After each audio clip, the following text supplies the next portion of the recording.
All of this happened long before Ari lost his virginity. His memories of losing his virginity were important to him. It happened a few years after he lost contact with Diana, but Diana's the person with whom it began. When they both became teenagers, they met once again and only briefly. It was a fleeting moment and the magic was no longer there. He discovered his next love interest when he turned 16. He was still in high school when he discovered Marxism. He began visiting Dorothy Healy in her home, who was head of the Communist Party of Southern California. She was middle-aged, but she seemed so young and so sexy. He had discovered socialism as a result of reading Jack London and Upton Sinclair. He had many philosophical and political questions, and she all seemed to have good answers to these. And she frequently suggested other books for him to read. Thus, he was introduced to Howard Fass, Herbert Aptheker, W.B. Du Bois with caveats, John Steinbeck, and Sinclair Lewis. She always had tasty food to eat in an icebox.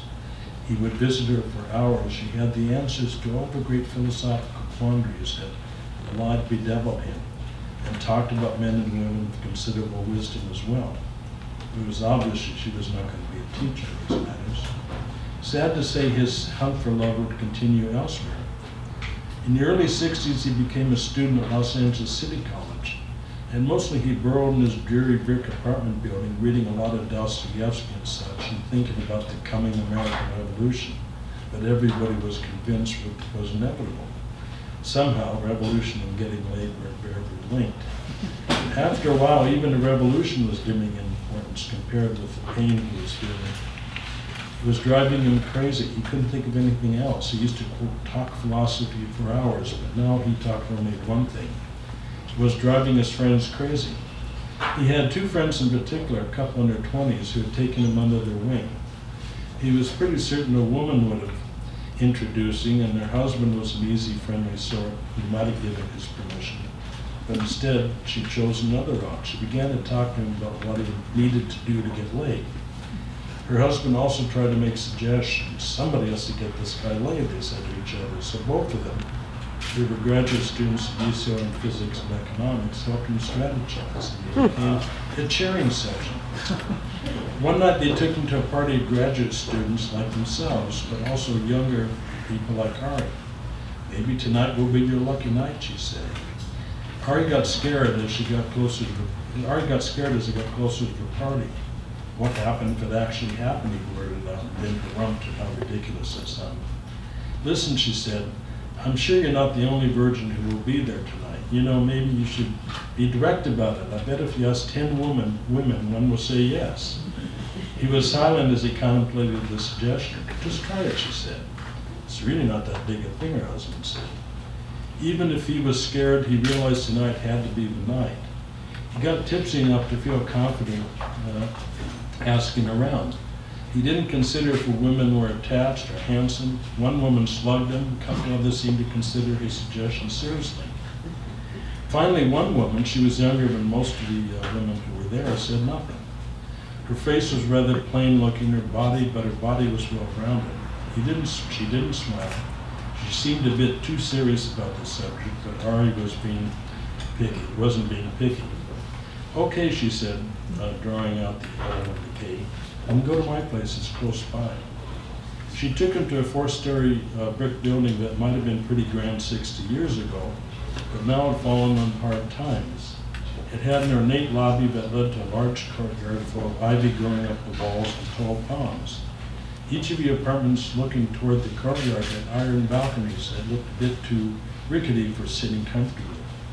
Her apartment was one room and it didn't face out onto the courtyard, it faced another building. Like the dormitory in Mount Low was painted green. A single bulb without a cover hung from the peeling buckling ceiling. There was a sagging bed in the corner. As the woman undressed, she told him she was not technically a virgin because although she had done it with several guys, she had never had an orgasm. Thus her virginal status was quite intact. She said she had never been satisfactorily penetrated and could never regard herself as a woman until she had been. He didn't mention to her that he was a certified, bona fide teenage virgin too, who had never been this far with a woman. But he did mention to her that he was a bona fide revolutionary who happened to be fascinated by huge breasts. As she unhooked her bra, her enormous breasts went suddenly unrestrained. They fell and descended towards his stomach more than he would have liked. That night he felt those great pillows of flesh, tipped with enormous rippling nipples squishing up underneath him. "Are you a virgin?" she asked him. He didn't immediately answer, which he took correctly as an affirmative. He couldn't figure out why she was so concerned if they were virgins or not. He was and didn't want to continue to be one. "I am too," she said, and then launched again into the explanation of how she figured this was so because even though by her admission she had intercourse with several men. "I figure that a woman involves more than just a man sticking his penis inside you. Being a woman means that you have descended into the heavens of the sexual bliss every woman is entitled to," she said. "But how about those women who have babies without orgasms?" he asked. It was as if he had said the wrong thing. Her back arched, she snarled, "I tell you, they're not women. An orgasm is a woman's right, it's a birthright." He nodded. What else could he do? But he was a little uncomfortable with her seeming assumption that he would be blamed if he didn't find her political demand and birthright that night. "Can you be the man who does it for me?" she asked. "I can try," he said, surprisingly aroused enough to have the confidence to believe that he could be that man. She said she would be very thankful to the man able to make her vagina throb and her soul scream with the great prick. She used those exact words, which Ari thought were quaint. Ari apparently was the right man for the right job. After quickly coming twice, he went on for an hour. She didn't want him to stop. He didn't get soft. He had an enormous teenage boner, and if he came, which he sometimes did inadvertently, he'd pick right up and start all over again. Several times she was about to come. "Oh," she said, "just a little longer, a little harder." He agreed, but he couldn't stop the inevitable explosion. It felt like he had filled her up to the point of explosion. He had half expected to see his sperm oozing out of her eyes, ears, nose, as well as her vagina, sloppy with great gobs of semen. And still his boner wouldn't go away, which was a good thing because she hadn't come. "Please," she said, "keep on going." He was quick enough. He was quickly hard enough once again to do as she asked. He didn't even exit. He just kept grinding away, and again and again he came, and again he kept going. After all, he had up until a few hours ago, had been a virgin. He had a lot to make up for. He came several times that night, and a few times she almost came. The key word was almost. "Please don't give up. I'm so close," she said. He was getting sweaty and not all that comfortable. He no longer was that turned on, but he had a mission to accomplish, and he wanted to succeed.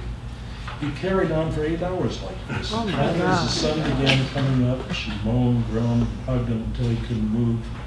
They both glistened in the summer sweat-pouring sun. "Oh," she said, "oh." He came. "Oh, I came. You couldn't tell?" "I wasn't sure. You've been so close to coming so many times tonight." For the first time she smiled. No, that was a real thing. Ari smiled wisely, or so he imagined.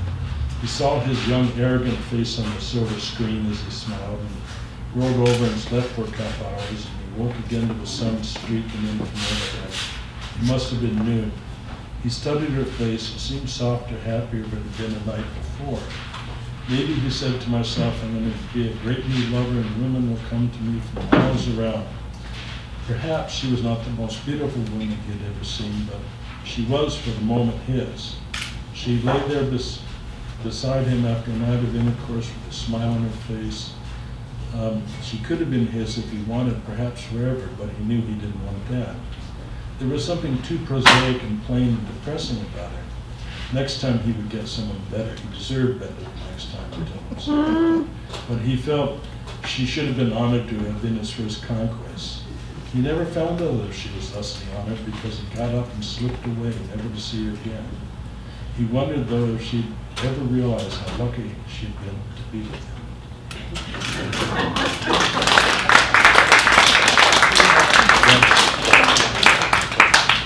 The rest of his story is more prosaic. It's a lot of politics. With a few interludes. You want to ask me a question? So that was the first chapter? Yeah.